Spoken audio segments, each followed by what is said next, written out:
처음에는 약간 그 많은 공부를 잘하시는 분들의 공법들을 좀 수집하고 그런 재미가 있는데 정말 공통점이 있는 건 어떤 확실한 흐름들이 있더라고요. 이 잘하시는 분들은 그 잘하는 거에 대한 기술을 정확히 알고 있다고 생각해요. 네, 오늘은 제가 갑자기 영어가 늘게 된 사람들에 대해서 이제 좀 이야기를 하려고 그러는데요. 일단은 이제 갑자기 영어가 늘게 된 사람들이 뭐가 다를까를 생각해 봤을 때, 이제 영어 정체기가 오는 사람들이, 영어 정체기가 오는 게 사람들마다 조금 달라요. 영어 정체기가 오는 경우는 일단 뭐 어떤 실력이 늘지 않아서 흥미가 떨어지는 부분이 가장 큰데, 그 가장 큰 이유 중에 하나가 아마 그 구동사에 대한 이야기일 거예요. 그래서 오늘은 구동사에 대한 이야기를 할 예정이고, 그 다음에 제가 최근에 정한 책이 있는데 저는 이 책을 최근에 구매를 했습니다. 광고 절대 아니고요. 김재우의 구동사 100이라는 이제 책을 선택했는데 이 책을 선택한 이유가 여기 선생님이 이제 설명하시는 어떤 그 영상들을 유튜브에서 제가 보게 됐어요. 영어 독립이라는 채널에서 보게 됐는데 굉장히 이해가 너무 쉽게 되고 제가 너무 와닿았고 실질적으로 영어를 저도 겪어왔던 학습자로서 제 상황을 뭔가 되게 잘 이해하고 그 또 알고 계시고 약간 그런 식으로 느껴져서 굉장히 많은 도움을 받았거든요. 그리고 또 하나 구동사에 대해서 설명해 주시는 부분들이 제가 지금까지 알고 있었던 부분하고 되게 매칭이 많이 되면서 정말 많이 와닿았습니다. 그래서 이 책을 저도 구매를 해서 한번 봤는데 아직은 완독을 못했어요. 그래서 제가 이거를 이제 10월 안으로 완독을 한번 할 예정인데 구동사에 대해서 고민하시는 분들도 한번 구매를 해보셨으면 좋을 것 같고 구동사 자체는 이제 밀리의 서재에서도 되게 책들이 여러 가지가 있어요. 근데 저는 그중에 최신 신간을 그냥 원해서 이 책을 구매를 한 건데 다른 책들도 괜찮은 책들이 정말 많으니까 내가 구동사에서 한번 정리하고 넘어가고 싶다 하시는 분들은 책을 하나 구매를 해서 25년도가 되기 전에 한 권의 책을 조금 여러 번 보시는 방법을 추천드립니다. 네, 그러면 제가 일단 구동사에 대해서 먼저 이야기를 한번 해보도록 할게요. 구동사는 일단 phrasal verb라고 하고 형태가 총 3가지가 있는데요. 동사, 부사, 그 다음에 동사, 전치사, 그 다음에 동사, 부사, 전치사 이렇게 이루어져 있어요. 그러니까 예를 들어서 우리가 happy라는 단어를 보게 되면 행복한이라는 형용사다 보니까 이거는 의미가 바로 이해가 되는데 예를 들어서 뭐 put away 아니면 뭐 come up with 아니면 work on 아니면 figure out 이런 식으로 어떤 동사들을 일상생활에서 원어민들이 많이 사용하는 그런 동사들을 마주쳤을 때 이걸 이해하고 넘어가지 못하면 그때부터 의사소통에 장애가 생기게 되겠죠. 근데 문제는 원어민들이 이런 기본 동사로 보통 의사소통을 많이 하고 20개의 동사 라인에서 전치사랑 부사를 조합해서 굉장히 많고 다양한 의미를 만들어낸다는 것이죠. 그렇기 때문에 내가 만약에 구동사를 모르게 되면 미드에서 들리는 표현들이라든지 아니면 우리가 흔히 말하는 자연스러운 원어민과의 대화에서 장애를 겪게 되기 때문에 구동사 학습을 가장 중요시 생각해 주셨으면 좋겠어요. 일단 동사라고 하는 가장 큰 뼈대가 있고 모든 영어의 어순이 주어 다음에 동사, 그 다음에 나머지 것들로 이루어지기 때문에 그 중간의 단계에 해당하는 부분을 이해하지 못하고 만약 내가 계속 리스닝을 하게 되면 그 한 부분에서에 대한 이해가 아예 이 부분이 이해가 되지 않으면 나머지 부분들도 좀 잘 이해가 안 되는 경우들이 생기거든요. 그래서 구동사 학습을 가장 좀 기본적으로 생각해 주시면 되고요. 이 책에서 제가 조금 되게 좋았던 내용이 뭐였냐면 이 구동사를 정확히 알게 되면 이점들에 대해서 서술해 주셨거든요. 첫 번째는 원어민이 내뱉는 영어를 한 번에 이해할 수 있다라고 이야기를 해주셨어요. 아무래도 원어민들이 자연스러운 영어를 많이 쓰고 그 다음에 되게 편한 동사를 가지고 정말 여러 가지를 다양하게 쓰잖아요. 근데 자주 듣는 단어를 내가 자주 알고 있으면 더 들을 확률이 높아지고 더 영어에 대한 자신감이 생기고 그러면서 의사소통도 더 잘할 수 있게 되거든요. 그리고 오히려 예를 들어서 진짜 어려운 레지스터가 높은 단어들을 만약에 내가 선택을 하면 그 쓰임이 좀 한정적인 것들이 있어요. 근데 예를 들어 get이나 have 같은 동사들은 예를 들어 사용 범위가 굉장히 넓거든요. 그만큼 다양한 뜻이 있다는 의미이기도 한데 다양한 목적어를 취할 수도 있으니까 내가 사용 빈도가 정말 높아진다라는 것들을 기억해 주시면 됩니다. 그 다음에 두 번째는 어느 수준 이상에서 잘 늘지 않았던 영어 말하기 실력이 퀸텀 점프를 하게 된다라고 하는데요.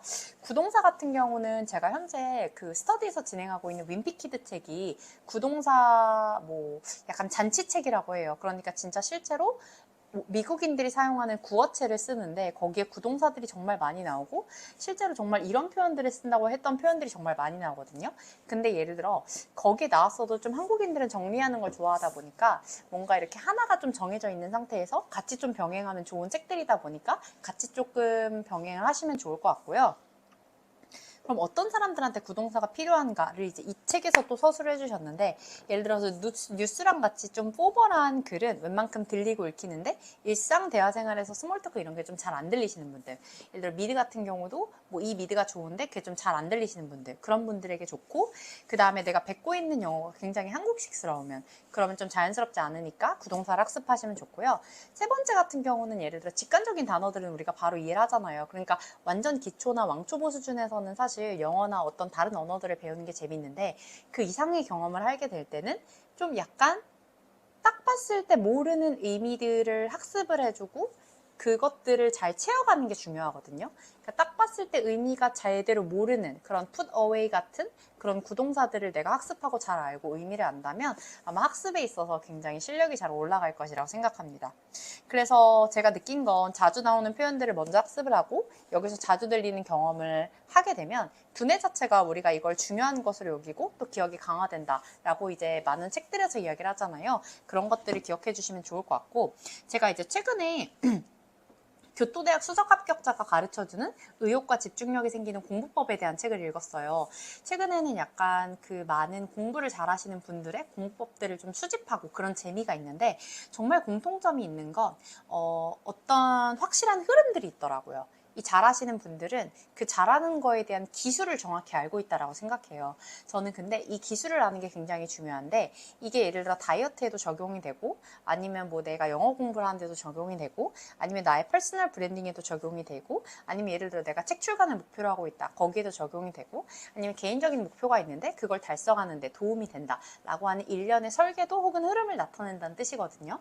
그래서 이 교토대학 수석 합격자가 말한 이 공부의 흐름 중에 하나가, 첫 번째가 뭐였냐면 정보를 수집하는 거예요. 정보를 수집하고 이 정보가 나한테 필요한 정보인지를 확인하는 거거든요. 두 번째는 계획을 세우고, 세 번째는 실천을 하고 수정을 한다 라고까지 얘기를 해줘요. 예를 들어서 이제 영어 공부를 한다 라고 했을 때 나의 목적이 먼저 중요해요. 내가 어떤 영어 시험을 준비하는지, 아니면 의사소통을 위한 도구로 영어를 하는지. 의사소통을 위한 도구를 하게 되면 원어민들이 자주 사용하는 표현들을 해야 되니까 구동사를 공부하는 게 맞습니다. 그러면 구동사를 배우기 위해서 어떤 식으로 나는 배울 것인가를 고민을 해야 돼요.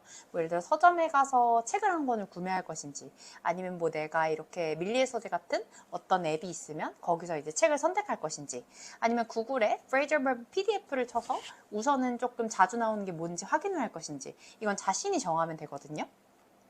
그리고 반드시 해야 되는 것이 바로 실천입니다. 실천을 하지 않으면 사실 앞쪽에 있는 것들이 다 무용지물이에요. 예를 들어 내가 준비를 했는데 이걸 사용하지 않는다. 그럼 의미가 없는 거죠. 그럼 준비한 것까지도 모두가 다 0이 되니까 반드시 우리는 실천을 해야 되는데요. 근데 사실 이 모든 과정에서 다 생각을 해봤을 때 내가 한 길로 방향을 갈 수 있게 해주는 지도와 같은 것들을 꼭 그려야 돼요. 그러니까 이 목적이 항상 무엇인지를 가장 먼저 기억을 해두고 그 밑에 따라오는 것들을 순차적으로 정하면 되거든요. 영어를 잘하고 싶다? 얼마나 잘하고 싶어? 원어민과 의사소통이 되고 싶다?